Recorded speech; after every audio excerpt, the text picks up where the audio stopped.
নমস্কাৰ, মই ডক্টৰ পৰাগ শইকীয়া, কৃষি বিজ্ঞান কেন্দ্ৰ কামৰূপত মীন বিশেষজ্ঞ হিচাপে কৰ্মৰত হৈ আছো। সাধাৰণতে গ্ৰীষ্মকালীন সময়ছোৱাত আমাৰ মীন পালকসকলে পানীত গেছ হোৱা বুলি বা কোনো কাৰণ নোহোৱাকৈ আজি 2-4টা মাছ ধৰি লওক পানীৰ ওপৰত উপঙি মৰি আছে আৰু মাছকেইটা আপোনালোকে পাৰলৈ উঠাই আনি যেতিয়া ভালদৰে নিৰীক্ষণ কৰে তাৰ দেহত কোনো ধৰণৰ বেমাৰ আজাৰৰ লক্ষণো দেখা পোৱা নাযায়, কিন্তু মাছকেইটা মৃত্যুৰ মুখত পৰিলে। এই প্ৰব্লেমটো লৈ আমাৰ প্ৰায় সংখ্যক মীন পালকে আমাৰ লগত সাধাৰণতে যোগাযোগ কৰে। গ্ৰীষ্মকালীন সময়ছোৱাত আপোনালোকে এটা কথা মন কৰিব লাগিব যে পানীৰ এটা ধৰ্ম হ'ল যিমানে পানীৰ উষ্ণতা বৃদ্ধি পায় পানীত দ্ৰৱীভূত হৈ থকা অক্সিজেনৰ মাত্ৰা সিমানে কমি যায়। প্ৰতি ডিগ্ৰী সেলসিয়াছ উষ্ণতা যিমানে বাঢ়ি যাব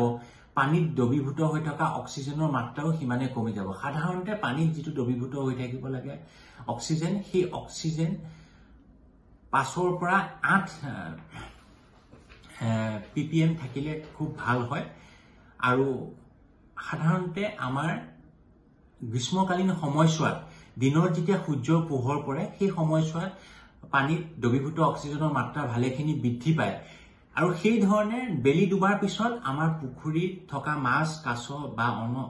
অন্যান্য জীৱ-জন্তু যিমান আছে উদ্ভিদকে আদি কৰি যোনে যোনে অক্সিজেন তেওঁলোকৰ উশাহ নিশাহৰ কাৰণে ব্যৱহাৰ কৰে সেই গোটেইখিনি বস্তুৱে অক্সিজেনখিনি লৈ লওঁতে সাধাৰণতে মুঠ অক্সিজেন যিখিনি সঞ্চিত হৈ আছিল পানীত দ্ৰৱীভূত অক্সিজেনৰ আকাৰে সেইখিনি ৰাতিপুৱাৰ ভাগলৈ বা আমাৰ দুকমুকালি সময়ছোৱাত পুখুৰীত প্ৰায় অক্সিজেনৰ মাত্ৰা নাইকিয়া হৈ যায় আৰু দ্ৰৱীভূত অক্সিজেনৰ পৰিমাণ 3 ppmৰ পৰা তললৈ নামি যায় আৰু সেই সময়তে আমি মাছবিলাক পানীৰ ওপৰলৈ আহি পেলাই কপ কৰা বা কমাবলৈ ধৰা দেখা পাওঁ। বহুতে ভাবে যে মাছে এইখিনি সময়ত খেলিছে, কিন্তু সেইটো আচলতে ভুল। আমাৰ মাছে সেইটো অক্সিজেনৰ অভাৱত পানীৰ ওপৰলৈ আহি পেলাই জীয়াই থাকিবৰ কাৰণে জীয়াই থকাৰ তাৰণাত তেওঁলোকে আমাৰ যিটো পৰিৱেশৰ বা বায়ুমণ্ডলৰ অক্সিজেন সেইটো কিবাকে পানীৰ লগত মিক্স কৰি অলপ সময় জীয়াই থাকিব পাৰে নেকি তাৰ চেষ্টাহে অব্যাহত ৰাখিছে। ৰাতিপুৱা যেতিয়াই প্ৰথম সূৰ্য উদয় হয় আৰু এই সূৰ্যৰ কিৰণ যেতিয়া আমাৰ পানীৰ ওপৰত পৰে পুখুৰীত থকা আমাৰ ফাইটোপ্লেংটনখিনি অক্সিজেন প্ৰডাকশ্যনৰ কাৰণে তেওঁলোকে কাম আৰম্ভ কৰি দিয়ে আৰু পুখুৰীত দ্ৰৱীভূত অক্সিজেনৰ মাত্ৰা বৃদ্ধি পায় আৰু লগে লগে আমাৰ মাছখিনি পুনৰ পানীৰ তললৈ সোমাই যায়। কিন্তু এই ক্ষেত্ৰত আমাৰ মীন পালকসকলে কেতিয়া অসুবিধা মেইনলি ভোগে, তেওঁলোকে এই ক্ষেত্ৰত চাব লাগিব যদি কেইবাদিনো বতৰ ডাৱৰীয়া হৈ থাকে আৰু সূৰ্যৰ পোহৰ ভালকৈ পুখুৰী পানীৰ ওপৰত নপৰে আৰু জোখতকৈ যদি আমি অধিক ঘনত্বত পুখুৰীত মাছ এৰিছো বা মাছৰ পোনা মেলিছো তেতিয়া আমাৰ কি হ'ব, পুখুৰীৰ পানীত দ্ৰৱীভূত অক্সিজেনৰ পৰিমাণ ৰাতি হোৱাৰ লগে লগে গোটেইখিনি শেষ হৈ যাব আৰু প্ৰায় মাছ ৰাতিৰ পৰাই মাছবিলাকে কমাবলৈ আৰম্ভ কৰিব, যিটো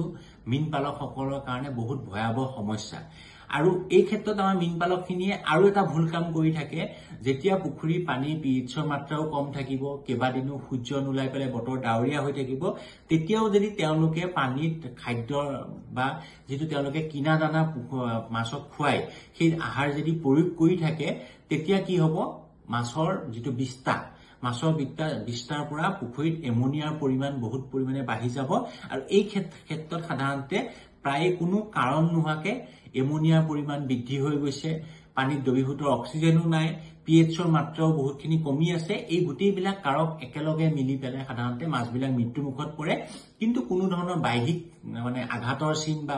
ঘাঁ হোৱা আদি কোনো ধৰণৰ প্ৰব্লেম মীন পালকসকলে দেখা নাপায় আৰু কেতিয়াবা এনেকুৱা সময়ত পুখুৰীৰ পানী বা অস্বাভাৱিকভাৱে বেয়া গোন্ধও ওলোৱা দেখা যায়। আৰু এই প্ৰব্লেমটো নাইকিয়া কৰিবলৈ আমি মীন পালকসকলক গ্ৰীষ্মকালৰ সময়ছোৱাত পুখুৰীত সঘনাই যদি পুখুৰীত নেটিং কৰে বা জালখন এনি পুখুৰীৰ যিটো তলি খণ্ড আছে এই তলি খণ্ডৰ ওপৰত যদি জাল টানি দিয়ে তেতিয়া এই জালে ভালেখিনি পুখুৰীৰ তলিখনৰ যিবিলাক বিষাক্ত গেছ আৰু হাইড্ৰজেন ছালফাইড জাতীয় বিষাক্ত বেয়া গোন্ধোৱা গেছ আছে সেইখিনি পানীৰ পৰা ওপৰলৈ নিৰ্গত হৈ পেলাই পুখুৰীৰ পৰিৱেশটো ভালেখিনি সময়ত বহুতখিনি পৰিমাণে সুস্থ কৰি তোলে। নমস্কাৰ।